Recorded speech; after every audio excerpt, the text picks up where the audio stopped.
Hey, greetings everybody. It's Friday the 13th, October the 13th. And I thought that, because it's Friday the 13th, I should do something for Friday the 13th, right? Well, what should I do? Should I talk about the movie Friday the 13th? Nah, I don't know. I've been saying for a long time now that I am going to eventually do a really nice video or series of videos where I talk about the Friday the 13th horror franchise, which is one of my favorite of all horror franchises. And I thought, well, you know what I'm going to do? I think for this occasion, I'm going to just pull out one movie, and that is the sixth entry in the series. It's known as Jason Lives.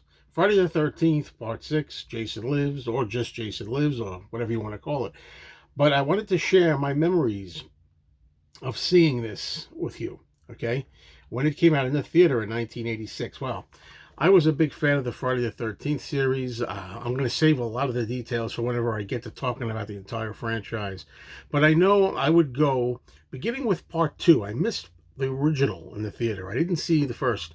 But with Part 2, I went to see it at the theater. And then I was in a religious ritual to go at the premiere of every single Friday the 13th film. And it became a lot of fun to do.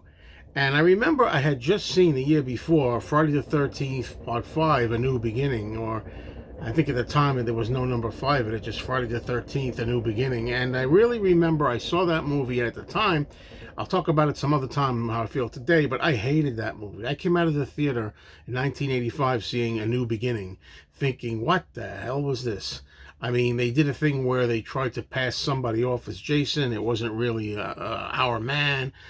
You would think that just putting a hockey mask on anybody and making them an imposter and doing the same kind of things Jason did would make it okay. We needed the real McCoy, the real man himself, back. And what I loved was when I heard that Friday the 13th, Part 6 was going to have Jason back doing his thing. And I remember loving this film at the time that I saw it. Out of the Friday the 13th series, out of all the movies they have in here, now I don't know if there were about, what do we have here? I think we have 11 or 12, something like that. I would say that this is in the running as one of the best of the Friday the 13th series. It's tied for first place with me with another one, which I won't divulge right now. Okay. What was great about this is, first of all, they brought Jason back. The way they do it is that Jason is indeed dead at the start of the film, but he's in the grave, and through a series of mishaps, he gets electrocuted by a bolt of lightning, and he comes back like the Frankenstein monster. And now Jason is rejuvenated. He's completely powerful and stronger than ever, more deadly than ever. And he's actually a Jason zombie. He's no longer a man, a human. He's a monster, a creature, just like in the old Universal horror films, just like in the old Hammer classic British films of monsters. And the director here, is it Tom McLaughlin, has explained that he's a big fan of the old Universal and Hammer films, and you could tell that.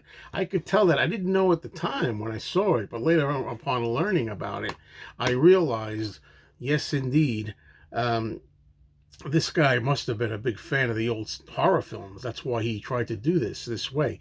The movie moves really quick. There are characters in there, some of them that you care about when they get killed, some of the teenagers. There's a lot of the typical formula of new and interesting ways that Jason finds out that he's able to kill people in. One of my personal favorites is the face-crushing scene in the bathroom of the Winnebago. Okay, that's what my favorite kill of this particular movie.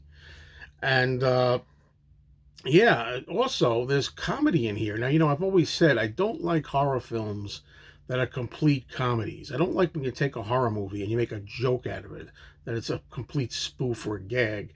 But this one was able to do comic relief. You see, I don't mind a serious horror film that has comic relief elements in it and take a little break here and there from the chills and the mayhem. And that's what is done so well here. This actually got respected in some ways by some of the critics. And I say, if you're only going to see one Friday the 13th film, this is a good one to watch. Friday the 13th, Part 6, Jason Lives. That's the one I'd recommend for somebody who's never seen one and wants to see one. Yeah, C.J. Graham plays Jason. He's very good. He was very effective at the time. Now, in retrospect, I think he was kind of slight build, a little too slight for Jason, but at the time it never bothered me and I never noticed it. There's a lot more I could say about this film, so I think I'll do it another time. I'll save the rest for when I do the Friday the 13th series itself. But for now, that's my 2.5 cents on Friday the 13th, Part 6, Jason Lives.